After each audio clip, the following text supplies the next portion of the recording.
तुम्ही अशा प्रकारचे भोपळ्याचे घारके कधी करून बघितले आहेत नेहाच महाराष्ट्र व्लॉग्स मध्ये मी नेहा तुमच्या सर्वांचं खूप खूप मनापासून स्वागत करते। आज आपण पारंपरिक भोपळ्याचे घारके ही रेसिपी बघणार आहोत। करायला सोपी आहे, खूप छान सुद्धा लागतात बरं का घारके हे। तर आपण इथे साहित्य सर्व काढलेलं आहे, जास्त न वेळ घालवता आपण स्टार्ट करूयात रेसिपीला। चला मग। तर आता तुम्ही बघू शकता इथे मी भोपळा घेतलेला आहे, जवळपास 450 ग्रामचा भोपळा आहे, 430 ग्राम आहे। पण तुम्हाला असं वजनी घ्यायचं असेल तर 450 किंवा 400 ग्राममध्ये घेऊ शकता भोपळा। तर आता हा भोपळाचे आपल्याला छोटे तुकडे करून घ्यायचे आहे आणि आपल्याला काय करायचे, धुवून घ्यायचं। भांडं किंवा कुकरचा डबा घेतला तरी चालेल, त्याच्यामध्ये थोडंसं पाणी टाकायचं आणि भोपळा त्याच्यामध्ये वाफवायला ठेवून द्यायचं। तर आता कुकरमध्ये एक छोटी रिंग टाकलेली आहे, त्याच्यात थोडं पाणी ॲड केलं आहे आणि त्याच्यात आता हा वाफवून घेणार आहे भोपळा।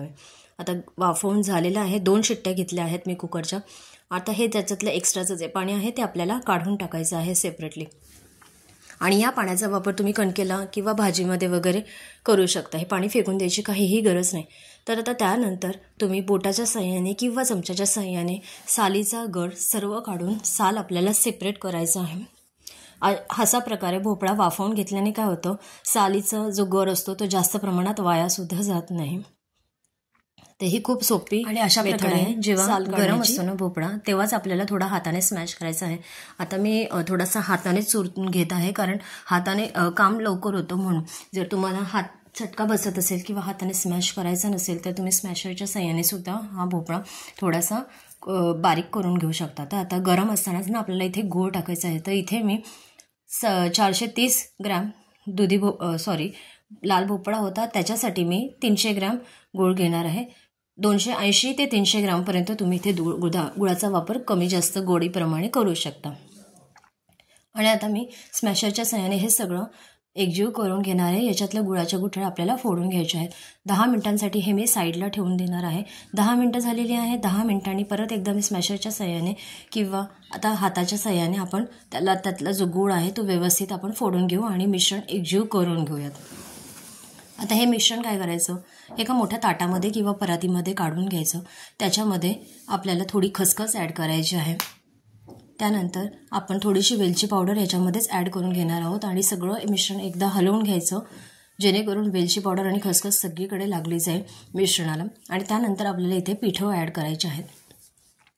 तर आता इथे पिठं कुठली ॲड करणार तुम्ही, तर इथे आपण निम्म गव्हाचं पीठ आणि निम्म तांदळाचं पीठ अशा प्रमाणात ॲड करू शकतो। तर इथे मी 5 वाट्या गव्हाचं पीठ आणि अर्धी वाटी तांदळाचं पीठ घेतलेलं आहे। तुम्हाला जर 3 वाट्या गव्हाचं पीठ आणि 2 वाट्या तांदळाचं पीठ घ्यायचं असेल तरीही तुम्ही तसं करू शकता। तुम्ही तुमच्या आवडीप्रमाणे इथे पिठांचा वापर करू शकता। या मिश्रणामध्ये जेवढं पीठ आपल्याला हाताने एकवटता येईल किंवा मिश्रणाचा गोळा बांधता येईल तेवढाच आपल्याला इथे पिठाचा वापर करायचा आहे।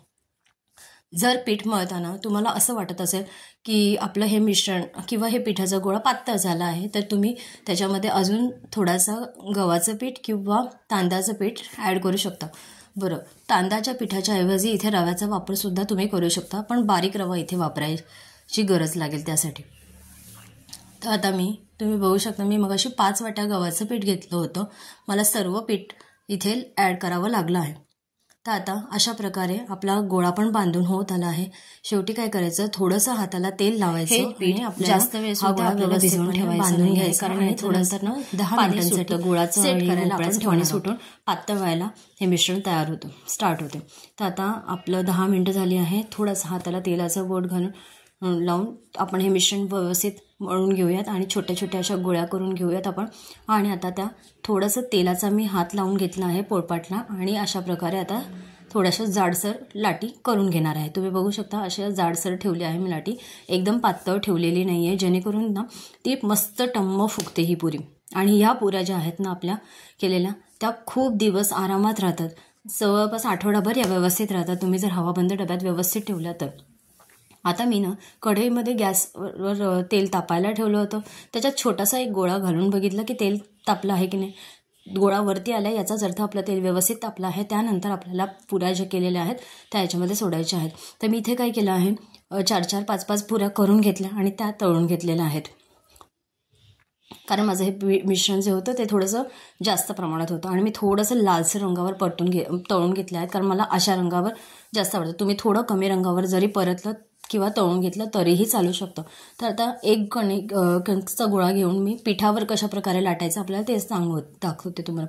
इथे तुम्ही थोडंसं पिठाचा वापर सुद्धा करू शकता किंवा पिठाचा वापर नसेल करायचा तर नुसतं तेलाचा वापर सुद्धा आपण लाटीसाठी करू शकतो. मी तुम्हाला नेहमी सांगत असते माझी अशाच प्रकारे माझ्या बाकीचे तर सर्व करून घेणार आहे. मला डिस्टर्ब करायला बरं जा बस तिथे, मी घेते तुला नंतर. तर त्रिशाला आता मी टीव्ही बघायला सांगितलेलं आहे, कार्टून लावून दिलेलं आहे, ते कार्टून बघत बसलेली आहे. तर हे बघा, हे आपले भोपळ्याचे घारगे तयार झालेले आहेत.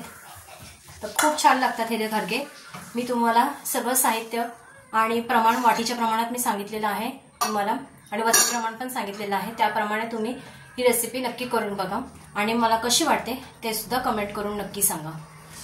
तर काय नाही, मध्ये मध्ये त्रिशा जरा थोडी डिस्टर्ब करते, पण काय चालायचंच, काहीतरी करायचं म्हटल्यावर. तर हरकत नाहीये, मी तुम्हाला एक घारगा तोडून दाखवते कशा प्रकारे झालेला आहे.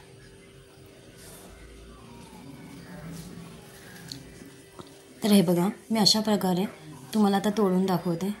पुरी चांगली मस्तपैकी फुगलेली आहे आतपर्यंत.